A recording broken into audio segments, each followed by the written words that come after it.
굿모닝 YTN 2부 이어갑니다. 오늘 새벽 수도권 지하철 1호선 구로역에서 선로 보수 작업 중에 사고가 발생했습니다. 이 때문에 오전 7시까지 경부선과 경인선 일부 구간에서 운행에 차질이 빚어졌는데요. 다행히 운행은 재개됐지만 연착으로 인한 출근길 불편이 조금 더 이어질 것으로 보입니다.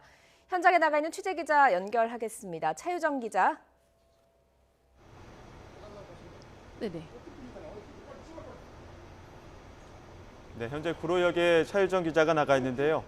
지금 연결하는 중에 조금 저희가 연결에 차질이 빚어지고 있습니다.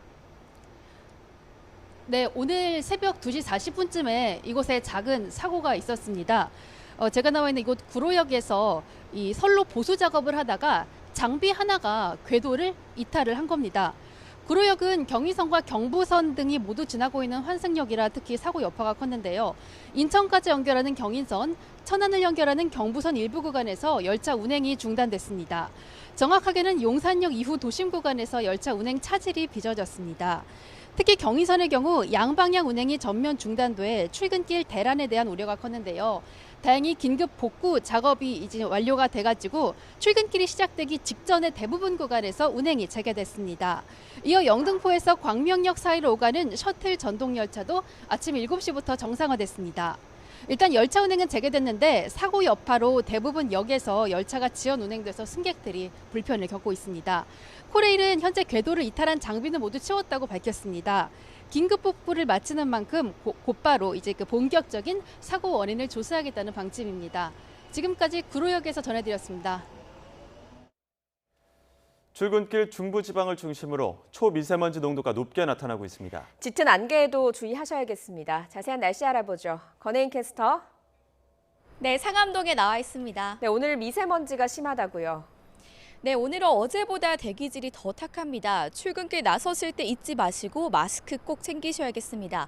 현재 서울의 초미세먼지 농도는 세제곱미터당 51 마이크로그램으로 평소보다 2배에서 3배나 높게 나타나고 있습니다.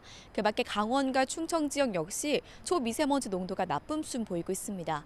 오늘 대기 정체와 더불어 중국발 스모그까지 유입되면서 중부지방을 중심으로 초미세먼지 농도가 높게 나타나겠습니다. 오늘 아침도 큰 추위는 없습니다. 서울 기온이 3.2도, 대전은 3.5도, 광주 5도, 부산은 9.2도입니다. 낮 동안 맑은 가운데 기온이 크게 오르며 포근하겠습니다. 서울 14도, 대전 17도, 광주 19도, 부산은 18도로 예년 기온의 8에서 11도나 웃돌겠습니다. 이번 주말에도 큰 추위는 없겠지만 미세먼지에 주의하셔야겠습니다. 대기가 정체되면서 중서부 지역을 중심으로 초미세먼지 농도가 나쁨 수준 보이겠습니다. 또 내일 밤 중부와 호남 지역을 시작으로 일요일에는 전국에 눈이나 비가 오겠고요.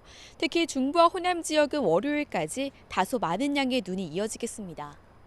출근길 짙은 안개에도 주의하셔야겠습니다. 현재 서울의 가시거리가 1.7km, 그 밖에 내륙을 중심으로 100m도 채 되지 않는 곳이 있으니까요. 서행 운전하셔야겠습니다. 지금까지 상암동에서 YTN 권혜인입니다.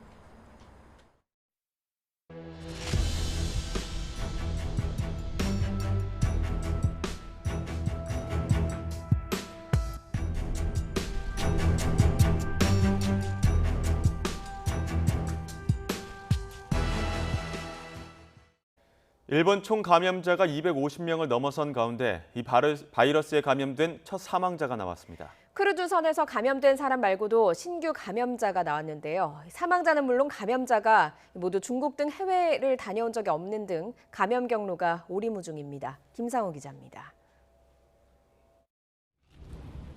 지난달 22일 피로감을 느끼기 시작한 80대 여성은 이달 1일 폐렴으로 입원 치료를 받다가 숨졌습니다. 코로나19 감염은 사망 후에 확인됐습니다. 수도권의 가나가와현 거주자로 일본 내의 첫 번째 사망자입니다. 특히 이 여성의 경우 최근 중국 등 외국에 다녀온 적이 없는 것으로 확인됐습니다. 일본 내에서 감염됐을 가능성이 큰 대목입니다. 당국이 사망자의 감염 경로를 추적 중인 가운데 사망자와 가족 관계인 도쿄 중심부의 70대 택시 운전사의 감염이 확인됐습니다. 이 감염자 역시 최근 중국 등 외국을 다녀온 적이 없고 운전할 때는 늘 마스크를 착용했던 것으로 알려졌습니다. 또 오사카 아래쪽에 위치한 와카야마현에서도 최근 중국에 다녀온 적이 없는 남성 의사가 코로나19 확진 판정을 받았습니다. 일본에서 의사가 감염된 것은 이번이 처음입니다. 180여 개 병상을 갖춘 비교적 큰 규모의 병원의 의사로 발열 등 증상이 나타난 후 해열제를 복용하며 5일가량 근무한 것으로 파악됐습니다. 현재 동료 의사와 진료를 받은 환자 일부가 폐렴 증상을 보이는 것으로 확인돼 병원 측은 입원 환자 전원 등에 대한 검사를 진행 중입니다. 그러나 감염 경로는 아직 오리무중입니다. 이 밖에 최근 해외에 다녀온 적이 없는 도쿄 근처 치바현의 20대 회사원도 확진 판정을 받았습니다. 아사히 신문은 경로 파악이 어려운 보이지 않는 감염이 확산되고 있다고 전했습니다. YTN 김상호입니다. 일본 요코하마항에 정박한 크루즈선에서 코로나19 감염자가 연일 속출하고 있는 가운데 일본 정부는 고령자나 지병이 있는 탑승자에 대해서는 검사를 실시해 음성으로 확인되면 우선 배에서 내리게 할 방침이라고 말했습니다. 현재 배에 타고 있는 80세 이상 고령자는 약 200명인 것으로 전해졌습니다. 중국 우한에서 대피한 미국민 가운데 세 번째 확진자가 나왔습니다. 미국 전체로는 15번째입니다. 미국 정부는 독감 환자도 코로나19 검사를 해서 확산을 차단하기로 했습니다. 워싱턴 강태욱 특파원입니다. 미국에서 15번째 코로나19 확진 환자가 나왔습니다. 미 질병통제예방센터 CDC는 텍사스주 샌안토니오의 렉랜드 합동기지에서 격리 중인 사람 가운데 한 명이라고 밝혔습니다. 코로나19의 발원지인 중국 우한에서 전세기를 통해 미국으로 철수한 미국민 가운데 세 번째 확진자입니다. 확진 환자는 기지 인근의 병원으로 옮겨져 격리된 상태에서 치료를 받는 것으로 전해졌습니다. Last night, we announced the 14th confirmed case of the China coronavirus in the U.S., and this morning, CDC will be announcing the 15th, both of whom came from Wuhan and are in quarantine. 우한에서 전세기로 입국해 미군 기지 5곳에 격리된 미국민은 모두 800여 명. 지난달 29일 첫 전세기 편으로 미국에 도착한 195명은 2주간의 격리 생활 끝에 지난 11일 격리에서 해제됐습니다. CDC는 하지만 이들 가운데 확진자가 추가로 나올 가능성이 있다고 설명했습니다. 또 독감 증상을 보이는 환자들에게도 코로나19 검사를 확대하겠다고 밝혔습니다. As of today, I can announce that the CDC has begun working with health departments in 5 cities to use its flu surveillance network to begin testing individuals with flu-like symptoms for the China coronavirus. 이는 우한에서 대피한 미국민들 외에 미국 내에서 코로나19가 확산하는 것을 차단하려는 조치로 풀이됩니다. 워싱턴에서 YTN 강태욱입니다. 코로나19 확산 우려로 마스크 대란이 벌어지면서 지난주 정부가 중국 보따리상의 매점 매석과 밀반출을 막기 위한 단속에 나섰는데요. 불과 일주일 만에 중국으로 빼돌리려던 마스크 73만 개가 적발됐습니다. 이지은 기자가 취재했습니다. 인천세관 세관검사장 한쪽에 있는 압수품 창고에 마스크가 담긴 상자가 가득합니다. 이곳에 있는 건 한 통관 대행업자가 중국으로 보내려다 적발된 국내산 마스크들입니다. 이 업자는 모두 11만 장이라고 신고한 뒤 49만 장을 밀수출하려 한 것으로 드러났습니다. 정부가 단속을 강화한 지난 6일부터 일주일 동안 적발한 수량은 모두 73만 개, 시가 14억 원어치에 달합니다. 사례도 다양했습니다. 중국인 A씨는 명동에서 산 마스크 2천여 개를 여행용 가방 등에 숨겨서 가지고 나가려다 엑스레이에 포착됐습니다. 중국인 B씨는 마스크 1만 개를 아예 다른 상자에 재포장하는 수법으로 밀수출을 시도했습니다. 300개에서 1000개 사이의 마스크를 반출할 경우 간이 신고하도록 한 규정을 악용한 경우도 나왔습니다. 서울 명동 등지의 약국에서 구입한 마스크 1,050개를 밀수출하기 위해 마치 세관에 수출 신고를 한 것처럼 위장하여 중국인 지인의 간이 수출 신고서를 제시하였다가 적발되었습니다. 한 국내 제조업자는 식약처 허가도 받지 않고 마스크 15만 개에 KF94 표시를 했다가 적발되기도 했습니다. 앞선 마스크는 국내 수급 안정화를 위해 신속하게 국내 판매를 추진하는 한편 보따리상 수출 대행업체 등의 불법 수출 행위에 대해 지속적으로 단속토록 하겠습니다. 관세청은 검찰에 고발하지 않고 행정처분만 한 사례에서 압수된 마스크 4천여 개는 보건복지부와 협의해 취약계층에 전달하는 방안을 검토 중이라고 밝혔습니다. YTN 이지은입니다. 교육부가 코로나19 확산 방지를 위해 지방자치단체와 협력해서 기숙사에 들어가지 못하는 중국인 유학생을 지역 숙박시설에 수용하기로 했습니다. 이은혜 사회부총리 겸 교육부 장관은 정부 세종청사에서 17개 시도단체장과 영상회의를 열고 중국 입국 유학생 지원 관리 대책을 논의했습니다. 또 유 부총리는 한국대학에 등록한 중국인 학생도 모두 우리 학생이고 정부와 대학의 보호 조치를 받는 대상이라고 말했습니다. 그러면서 중국인 학생들을 과도하게 혐오하는 시선이 적어지도록 우리 대학이 더 노력해달라고 당부했습니다. 중국 유학생뿐 아니라 코로나19 확산 때문에 어려움을 겪는 분들이 적지 않은데요. 지자체를 비롯한 공공기관과 시민단체가 나서 다양한 방식으로 이런 분들을 돕고 있습니다. 김학무 기자의 보도입니다. 평소보다 훨씬 한산한 재래시장. 곳곳에서 소독 작업이 한창입니다. 생선이나 고기, 채소 등 다루는 물건이 많고 다양한 만큼 소독할 곳도 많습니다. 손님을 직접 대하는 상인들에게는 마스크와 손 세정제를 건네고 주의사항도 일러줍니다. 상인 의병대를 조직해서 소독도 같이 하고요. 그리고 손님들이 불안하지 않게 손소독제나 그다음에 상인들이 지켜야 할 고객 대응 수칙들을 적극적으로 홍보 캠페인을 하고 있습니다. 대로변에는 난데없이 빨래터가 생겼습니다. 주로 집에서 하기 힘든 이불 빨래에 열중하는 사람들은 민간 자원봉사자. 이불이나 옷을 걷어와 빨아서 말린 뒤 집으로 배달하기도 합니다. 혼자 사는 분들의 집에 찾아가 건강 상태를 살피고 마스크와 소독제 등을 나눠주는 것도 이들의 몫입니다. 독거분들이 많으시기 때문에 이분들을 또 케어할 수 있는 가족분들이 많이 없으세요. 그래서 저희 봉사자님들께서 좀 더 안전한 환경을 제공하고 노력하고 있습니다. 수혈용 피가 부족하다는 소식에 공무원들은 팔을 걷고 나섰습니다. 평소 내키지 않던 헌혈이라 결심이 필요했지만 솔선수범이란 말에 너도나도 헌혈차에 오릅니다. 우리 공직자부터 시작했으니까 우리 시민사회로 확산돼서 피 부족 이런 문제만큼은 우리 안에서 전체적으로 다 충당이 됐으면 좋겠어요. 코로나19에 대한 막연한 불안감이나 그로 인한 피해를 줄이기 위해 소중한 도움의 손길이 이어지고 있습니다. YTN 김학무입니다. 국내 코로나19 확산세는 주춤한 상황이죠. 문 대통령이 사태가 머지않아 종식될 거라면서 심리적 대전환이 필요하다고 강조했습니다. 기업은 계획대로 투자를 하고 정부도 적극적으로 지원하겠다고 약속했는데 코로나 확산 이전에 보였던 경기 회복세를 살리는 행보에 집중하고 있습니다. 김도원 기자입니다.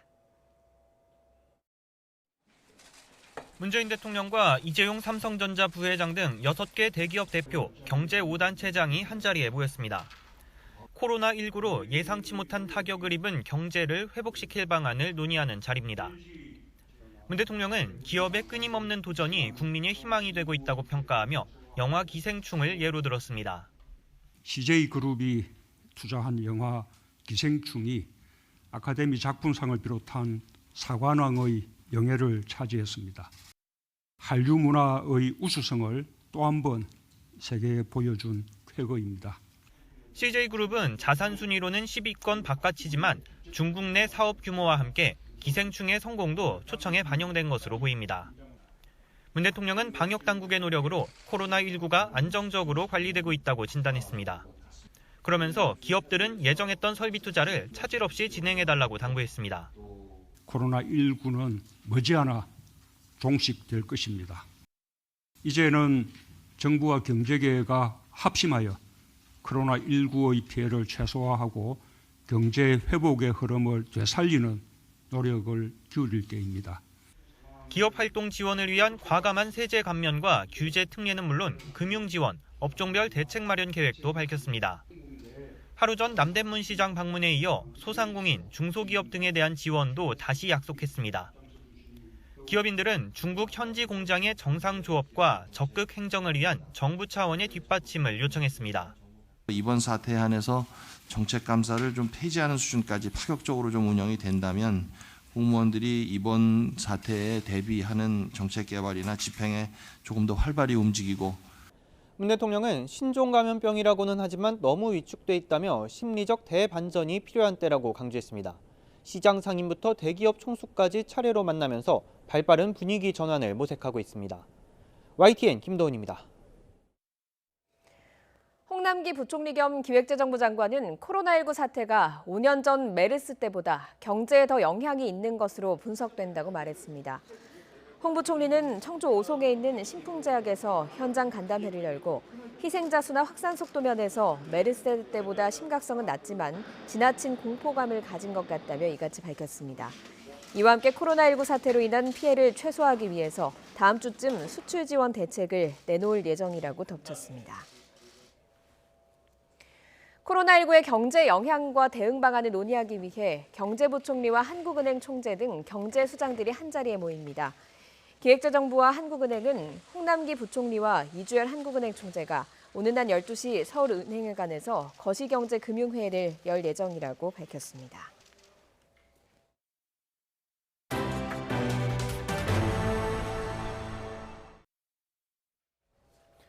미국이 내년 국방 예산에 경북 성주에 배치된 사드 부대의 관련 공사비 580억 원을 배정했습니다. 미국은 한국 정부가 이 자금을 분담할 가능성을 다뤄왔다는 입장도 밝혔습니다. 김원배 기자가 보도합니다. 미국 국방부가 지난 3일 의회에 제출한 2021 회계년도 미 육군 예산안에 따르면 미 육군은 사드, 즉 고고도 미사일 방어 체계가 배치된 경북 성주 지역 개발 비용으로 4,900만 달러, 우리 돈으로 약 580억 원을 배정했습니다. 구체적으로 무기고, 보안 조명, 사이버 보안 등의 3,700만 달러, 전기, 하수도, 도로 포장, 배수 등의 700만 달러가량의 예산을 책정했습니다. 미 육군은 이 예산에 대해 주둔국이 자금을 댈 가능성이 다뤄져 왔다며 주둔국 프로그램의 자금이 이 요구 사항을 지원하기 위해 활용될 수 있다고 밝혔습니다. 이는 미군이 성주 사드 부대 운용에 필요한 건설 비용 등을 한국이 부담하거나 분담할 가능성을 밝혔다는 점에서 주목됩니다. 그동안 한국 정부는 사드 배치 비용의 경우 미국이 부담한다는 원칙을 수차례 확인했습니다. 미국의 이런 입장은 미국이 한미 방위비 분담금과 관련해 사드 부대와 관련한 비용을 분담금 협상에서 증액을 압박할 카드로 활용하거나 했을 가능성을 보여주는 대목입니다. 미 육군의 예산안에는 또 경기도 평택의 캠프 험프리에 공격 정찰대대 정비 시설을 설치하는 예산 9,900만 달러가 포함되어 있습니다. 이와 함께 캠프 험프리에 긴급 연료 공급 장치 설치 예산 3,500만 달러도 배정했습니다. 미 육군은 이들 예산에 대해 이 사업은 주한미군이 보유할 지속적 시설에 위치해 있다며 이 요구 사항을 지원하기 위해 주둔국이 자금을 댈 가능성이 다뤄져 왔다고 말했습니다. YTN 김원배입니다. 미국이 우리나라를 포함해 세계 각지에 배치한 고고도 미사일 방어 체계, 즉 사드의 성능 개량을 추진할 것으로 알려졌습니다. 존일 미국 미사일 방어청장은 현지 시각으로 지난 10일 미국 국방부 2021 회계연도 예산안 브리핑에서 사드 포대 성능 개량 구상을 밝히면서 사드 발사대를 원격 조정하고 작전 범위를 넓힐 수 있다면 한반도에도 많은 유연성을 주게 될 것이라고 말했습니다. 삼성물산과 제일모직 합병 의혹을 수사하는 검찰이 노델의 전 공정거래위원장을 처음으로 불러 조사했습니다. 삼성그룹 2인자로 불리던 최지성 전 부회장도 지난주에 이어서 다시 소환됐습니다. 박서경 기자의 보도입니다. 삼성물산 합병 의혹을 수사하는 서울중앙지검 경제범죄형사부가 노델의 전 공정거래위원장을 처음으로 소환했습니다. 노 전 위원장은 지난 2013년 4월부터 이듬해 12월까지 박근혜 정부 초대 공정거래위원장을 지낸 인물입니다. 노 전 위원장 재직 당시 공정위는 중간금융지주회사 체제를 허용하는 법 개정을 추진했습니다. 법안이 통과될 경우 삼성물산을 지주회사로, 삼성생명을 중간금융지주회사로 두는 형태의 삼성그룹 지배구조 개편이 가능해져 사실상 이재용 부회장에게 특혜를 주는 법이라는 비판이 나왔습니다. 이에 따라 검찰은 노 전 위원장을 상대로 당시 공정거래법 개정의 추진 배경 등을 추궁했습니다. 또 노 전 위원장 퇴임 다음 해인 2015년 공정위가 삼성물산과 제일모직의 기업 결합 신고를 승인하는 과정에서 외압이 있었는지 등도 살펴봤습니다. 아울러 검찰은 지난 4일 처음 소환했던 과거 삼성그룹 2인자 최지성 전 부회장도 다시 불러 조사했습니다. 이재용 부회장이 최대 주주였던 제일모직에 유리한 비율로 합병이 이뤄진 과정에 이 부회장이 직접 관여했는지 등을 파악하기 위해서입니다. 삼성바이오로직스 수사를 시작으로 1년 넘게 진행된 검찰 수사. 올해 들어 옛 삼성 고위 임원들과 관계자들이 잇따라 소환된 가운데 이제 합병의 최대 수혜자로 꼽히는 이 부회장의 조사만 남겨두고 있다는 분석입니다. YTN 박서경입니다. 양승태 사법부 시절 구속영장 기록을 통해 검찰 수사 상황을 유출한 혐의로 기소된 현직 부장판사들이 1심에서 모두 무죄를 선고받았습니다. 이들에게 부당한 지시를 내렸다는 내용이 양승태 전 대법원장의 공소 사실에도 포함된 만큼 앞으로 재판에도 영향이 불가피할 전망입니다. 강희경 기자입니다. 사법행정권 남용 의혹에 연루돼 기소된 현직 부장판사 3명이 1심에서 모두 무죄를 선고받았습니다. 서울중앙지방법원은 형사수석 부장판사를 지낸 신광열 부장판사와 영장 전담 법관이었던 조희연 성창호 부장판사에게 무죄를 선고했습니다. 신 부장판사 등은 지난 2016년 정운호 게이트 당시 판사들을 겨냥한 수사 확대를 저지하기 위해 영장 기록을 통해 검찰의 수사 상황을 수집한 뒤 법원행정처에 보고한 혐의로 기소됐습니다. 하지만 재판부는 우선 사법부의 부당한 조직 보호를 위해 행정처의 지시에 적극적으로 협조했다는 검찰의 주장을 받아들이지 않았습니다. 신 부장판사에게 보고한 조희연, 성창호 부장판사에 대해선 행정처에 전달된 사실을 모른 것으로 보이는 만큼 공모관계가 인정되지 않는다고 밝혔습니다. 또 신 부장판사가 행정처에 정보를 넘긴 행위도 죄가 되지 않는다고 판단했습니다. 당시 검찰이 언론에 브리핑하고 별도로 행정처 관계자에게 수사 진행 상황을 알려준 점 등을 보면 넘겨준 정보가 공무상 비밀로서 가치가 없다는 겁니다. 신 부장판사는 재판부에 경의를 표했고 김경수 경남지사 1심 재판장을 맡아 보복 기소 논란이 일었던 성 부장판사는 말을 아꼈습니다.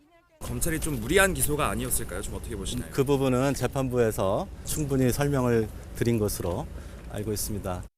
재판부는 더 나아가 행정처 자체에 수사 확대를 저지할 목적이 있던 것으로 보기 어렵다는 판단도 내놨습니다. 양승태 전 대법원장의 공소 사실에 이들에게 부당한 지시를 내렸다는 내용이 포함된 만큼 향후 재판에도 어느 정도 영향을 미칠 수밖에 없습니다. 유해용 전 연구관에 이어 사법농단 사건 1심 재판에서 2차례 연속 판정 패한 검찰은 곧바로 항소하겠다는 뜻을 밝혔습니다. YTN 강희경입니다. 양승태 전 대법원장 시절 이른바 세월호 7시간 보도 사건 등 각종 재판에 개입한 혐의로 기소된 임성근 서울고등법원 부장판사에 대한 1심 법원의 판단이 오늘 나옵니다. 서울중앙지방법원은 오늘 오전 10시 직권남용 혐의로 기소된 임성근 당시 서울중앙지법 형사수석 부장판사에 대한 1심 선고 공판을 진행합니다. 국정농단 사건으로 재판에 넘겨진 박근혜 정부 비선실세 최순실 씨, 개명 후 최세원 씨에 대한 파기환송심 선고가 오늘 내려집니다. 서울고등법원은 오늘 오후 3시 최세원 씨에 대한 파기환송심 선고 공판을 진행합니다. 5.18 광주 민주화운동에 참여한 시민을 북한 특수공작원이라고 비방한 혐의 등으로 재판에 넘겨진 보수 논객 지만원 씨가 1심에서 실형을 선고받았습니다. 재판부는 다만 지 씨가 고령인 점을 고려해 법정 구속은 하지 않았는데 이에 항의하는 5.18 단체와 보수 단체 간 거친 몸싸움이 벌어지기도 했습니다. 전준영 기자가 보도합니다. 법원 로비에 모인 사람들이 거친 몸싸움을 벌입니다. 멱살을 거머쥔 채 험한 욕설도 오갑니다. 5.18 민주화운동 참가자들을 비방한 혐의로 기소된 보수 논객 지만원 씨 재판이 열린 법원에서 5.18 단체와 보수단체 회원들이 충돌한 겁니다. 법원 로비에서 벌어진 폭력 소동으로 급기야 경찰과 구급대까지 출동했습니다. 앞서 지 씨는 이날 1심 선고 공판에서 징역 2년의 실형을 선고받았습니다. 재판부는 5.18 당시 촬영된 사진에 등장한 시민들을 광주에서 활동한 북한 특수군이라는 의미의 광수라고 지칭하며 비방한 혐의, 영화 택시 운전사의 실존 인물인 고 김사복 씨가 빨갱이라는 허위 사실을 적시해 명예를 훼손한 혐의, 천주교 광주대교구 정의평화위원회를 신부를 가장한 공산주의자들이라고 비방한 혐의 등을 모두 유죄로 인정했습니다. 그러면서 명예훼손으로 여러 차례 처벌받고도 또 범행을 저질러 피해자들의 상당한 정신적 고통 등을 고려하면 엄한 처벌이 불가피하다고 강조했습니다. 다만 5.18 민주화운동에 관한 법적, 역사적 평가가 이미 확립돼 이번 범행으로 바뀌진 않을 것으로 보인다고 덧붙였습니다. 재판부는 지 씨가 고령이고 장기간 재판에 성실히 출석한 점 등을 고려해 법정 구속은 하지 않았습니다. 광주민중 환경을 그렇게도 왜곡하고 그리고 역사까지 왜곡해가면서 우리를 폄훼하고 실형 선고 뒤 보수단체 회원들은 지 씨의 무죄를 주장하는 구호를 외치며 취재진을 위협하기도 했습니다. YTN 전준영입니다. 자유한국당이 의원총회를 열고 미래한국당행이 예정된 이종명 의원을 제명했습니다. 지난해 5.18 망언 이후 당 윤리위의 결정에도 불구하고 이 의원의 제명 의결을 1년 동안 미뤘던 상황이라 논란이 불가피해 보입니다. 김주영 기자가 보도합니다. 정치적으로 이용하는 세력들에 의해 가지고 그냥 폭동이 민주화운동으로 된 겁니다. 지난해 2월 국회에서 열린 공청회에서 5.18 광주 민주화운동은 폭동이라고 말해 논란의 중심에 섰던 자유한국당 이종명 의원. 당시 윤리위원회에서 제명이라는 강한 징계를 내렸지만 그뿐 아예 의원총회 안건으로 올리지 않는 방법으로 처분을 미뤘습니다. 오늘 이종명 의원 건을 논의하기에는 시간상 좀 어려울 것 같습니다. 조금 기다려 보시죠, 이 부분은. 그런데 1년 만에 한국당은 이 의원의 제명을 의결했습니다. 갑자기 왜일까? 오늘 이제 비공개 때는 이종명 의원님 제명 의결을 했습니다. 비례대표인 이 의원이 의원직을 유지하며 비례위성정당인 미래한국당으로 당적을 옮기도록 한 겁니다. 이 의원이 비례 압순번을 받을 경우 재선 의원이 될 수도 있습니다. 자유한국당이 논란과 비판을 감수하면서까지 이 의원의 이적을 지원하는 건 미래한국당이 현직 의원 수급에 어려움을 겪고 있기 때문입니다. 오는 15일까지 현직 의원 5명을 모아야 국고보조금을 받을 수 있는데 지금까지 한선교 대표를 비롯해 4명밖에 채우지 못했습니다. 이런 가운데 중앙선거관리위원회는 미래한국당의 등록을 최종 허가했습니다. 자유한국당과 같은 건물에 사무실을 두고 시도당의 주소지가 논밭에 위치한 창고라는 문제제기가 잇따랐지만 선관위는 현행법상 창당의 요건은 갖춘 것으로 판단했습니다. 한국당은 현행 선거법이 여당과 다른 야당들의 꼼수로 통과됐다며 거세게 비판하고 있습니다. 하지만 한국당 역시 비례위성정당을 만들고 공공연하게 의원 꿔주기에 나서면서 이 역시 꼼수 아니냐는 비판에서 자유로울 수 없게 됐습니다. YTN 김주영입니다. 자유한국당과 새로운 보수당 등이 참여하는 중도보수 통합신당의 이름이 미래통합당으로 정해졌습니다. 지도부 구성은 황교안 대표 체제를 유지하면서 기존 한국당 최고위원회 4명을 추가하고 공천관리위원 역시 늘리는 방식에 합의했습니다. 더불어민주당이 수도권 23곳을 포함해 모두 52개 지역구를 1차 경선 지역으로 발표했습니다. 경선 대상에 포함된 현역 의원은 22명으로 경쟁이 치열했던 서울 은평갑의 강병원 의원과 김우영 전 비서관, 서울 영등포 을 신경민 의원과 김민석 전 민주연구원장도 경선 대상으로 분류됐습니다. 국세청이 부동산 거래 과정에서 탈루 혐의가 포착된 361명에 대해서 세무조사에 착수했습니다. 특히 30대가 가장 많아서 200명 넘게 조사를 받게 됐습니다. 오인석 기자의 보도입니다. 지난해 서울 지역 아파트 연령대별 매입 비중은 30대가 가장 높았습니다. 경제적 기반이 다져진 50대는 물론 40대를 훌쩍 뛰어넘었습니다. 국세청이 지난해 서울과 수도권 등지에서 고가 아파트를 사거나 고액 전세로 입주하는 과정에서 편법 증여 등 탈루 혐의가 있는 361명에 대해 세무조사에 착수했습니다. 30대가 207명으로 가장 많았고 20대 이하는 33명으로 30대 이하가 전체 조사 대상자의 74%에 달했습니다. 30대 A씨는 서울 강남권의 10억 원대 고가 아파트를 전세 보증금을 끼고 사면서 부족한 자금을 할머니와 아버지로부터 현금으로 받고도 신고하지 않아 증여세 수억 원을 추징당했습니다. 관계기관에서 통보된 탈세 의심 자료에도 30대 이하자가 절반을 차지했기에 30대 이하자의 부동산 취득자금 출처에 대하여 중점적으로 점검하였습니다. 이번 세무조사 대상자에는 지난해 정부의 서울 지역 관계기관 합동조사에서 탈루 혐의가 포착된 173명이 포함됐습니다. 또 국세청의 자체 자료 분석을 통해 자금 출처가 명확하지 않은 고가 주택 취득자 101명과 고액 전세입자 51명 등이 추가됐습니다. 국세청은 돈을 빌려 고가 아파트를 매입하거나 전세 거래한 경우 차입을 가장한 증여인지 여부를 집중 검증한다는 방침입니다.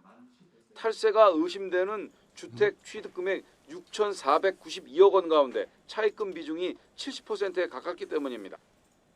이에 따라 차입금 전액을 갚을 때까지 원리금 상환이 자력으로 이루어지는지 여부를 철저히 관리해 나가기로 했습니다.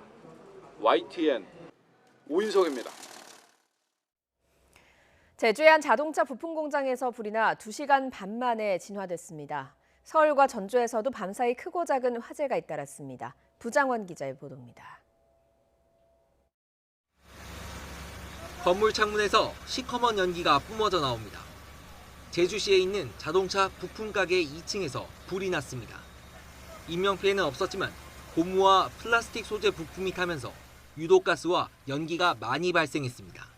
불길이 워낙 거세 한때 대응 1단계까지 발령한 끝에 2시간 반 만에야 진화됐습니다. 화재 여파로 왕복 4차로도 통제되면서 퇴근길 교통 혼잡이 빚어지기도 했습니다. 비슷한 시간 서울 송파구에 있는 아파트 지하 주차장으로 진입하던 승용차에서 불이 났습니다. 다친 사람은 없었지만 차량은 모두 타 소방서 추산 840만 원의 피해가 났습니다. 또 승용차가 타면서 난 연기가 아파트 위로 올라가 주민들이 놀라 대피하기도 했습니다. 소방당국은 주차장 경사로를 내려가다가 엔진룸에서 연기가 시작됐다는 운전자 진술을 토대로 화재 경위를 조사하고 있습니다. 아파트가 화염에 휩싸였습니다. 전주시 덕진구에 있는 15층짜리 아파트 13층에서 불이 난 겁니다. 불은 아파트 내부를 모두 태우고 1시간 만에 꺼졌습니다. 불이 난 동의 주민 130여 명도 긴급 대피했지만 다친 사람은 없었습니다. 서울 강서구에 있는 중국 음식점에서도 불이 났습니다. 새벽 시간이라 가게 안에는 아무도 없어 인명피해는 발생하지 않았습니다. 불은 식당 집기류를 태우고 20분 만에 진화됐습니다. YTN 부장원입니다. 강원도 하천군 간동면에서 발견된 야생 멧돼지 폐사체 2개체에서 아프리카 돼지열병 바이러스가 검출됐습니다. 해당 지역은 지난 9일 감염 개체가 발견된 곳에서 900m 떨어진 곳으로 정부가 설정한 광역 울타리 외곽입니다. 정부는 발견 지점 10km 내에 있는 양동농가 3곳에 대해 이동 제한 조치를 내렸으며 주변 도로와 하천에 대해서 방역을 강화하고 있습니다. 또 강원도 춘천과 경기도 가평 등 인접시군 5곳에 중앙점검반을 파견해서 방역시설과 농장 소독 여부를 점검하고 있습니다. 전산 시스템 오류로 합격자를 변경했던 제주도 교육청이 감사 결과 다시 합격자를 변경했습니다. 제주도 교육청은 자체 감사 결과 문제가 됐던 체육 과목 임용 최종 합격자가 다시 변경됐다고 밝혔습니다. 교육청 관계자는 처음에 불합격됐다가 합격 처리된 응시자가 감사 결과 다시 불합격 처리됐다고 말했습니다. 이성문 교육감은 일주일도 안 돼서 합격자가 2번 번복된 이번 사태에 대해 사과문을 내고 진심으로 사과드린다며 당사자와 가족들에게 큰 상처와 피해를 드린 것에 마음이 아프다고 밝혔습니다. 사람의 손길처럼 아주 미세한 압력의 변화도 알 수 있는 기술이 개발됐습니다.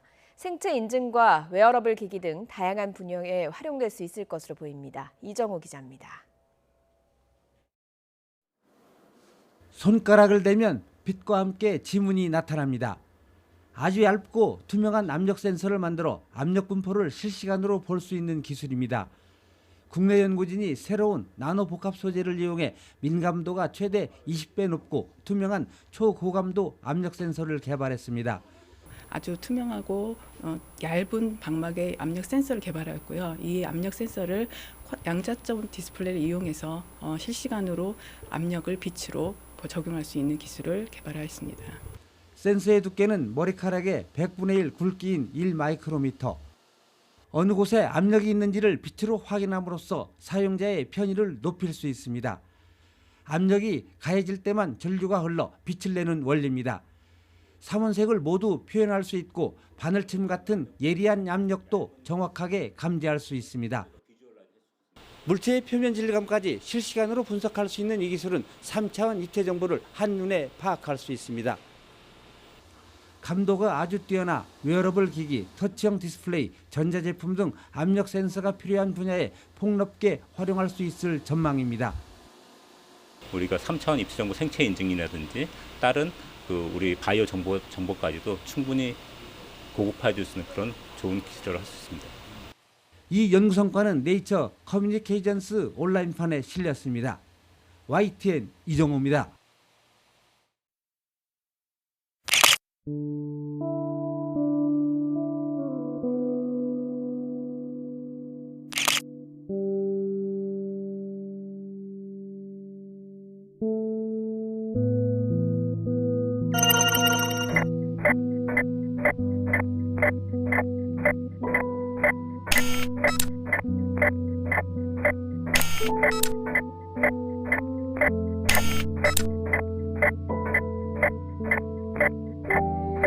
Three, two, one.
네, 오늘 아침도 마스크는 꼭 착용하고 나오셔야겠습니다. 현재 중부지방의 초미세먼지 농도 나쁨 수준 보이고 있는데요.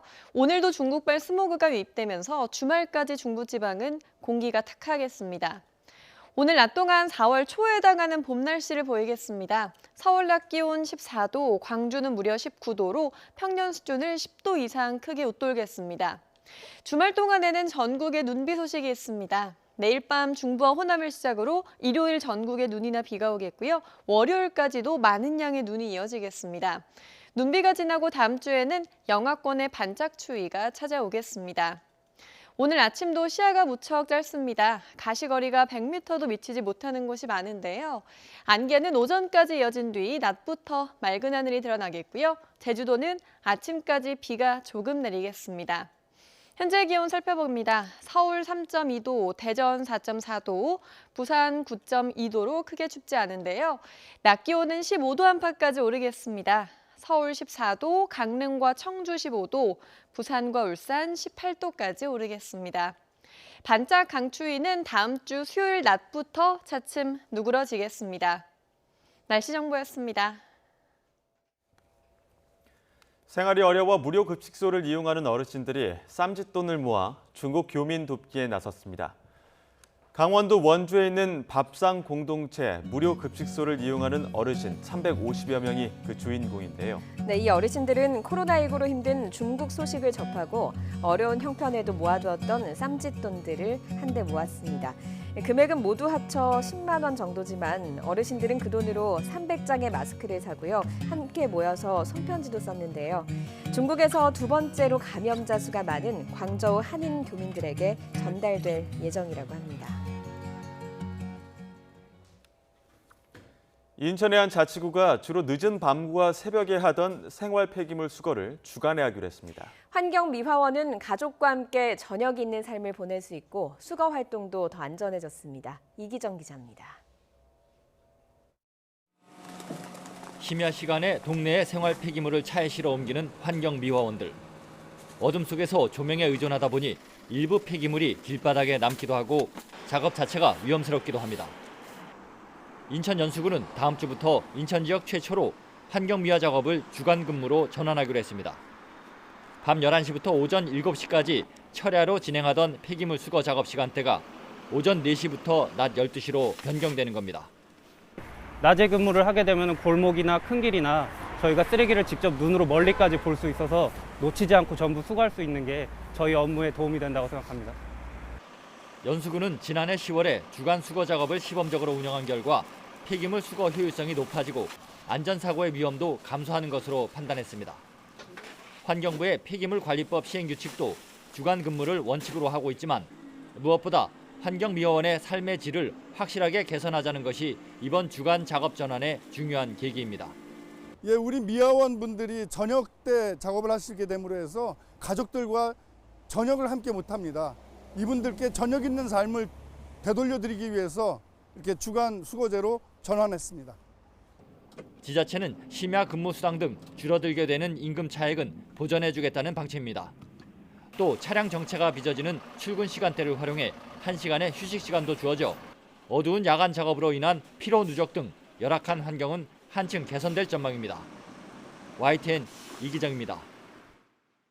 중국이 전투기 등을 동원해 이틀 연속 타이완 주변 해역에서 무력 시위를 하자 미군도 전략 폭격기 등을 동원해 비행하는 등 주변 지역에 긴장감이 감돌고 있습니다.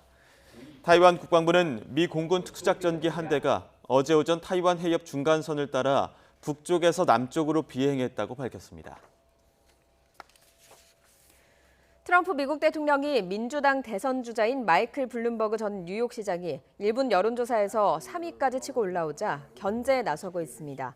또 강성 진보로 분류되는 버니 샌더스 상원 의원에 대해선 띄우기에 나선 듯한 모습을 보이고 있습니다. 트럼프 대통령은 현지 시각 13일 트위터에 올린 글에서 블룸버그 전 시장을 지난 2016년 공화당 대선 경선에 도전장을 내밀었다 중도에 하차한 잽 부시 전 플로리다 주지사와 비교하며 조롱했습니다.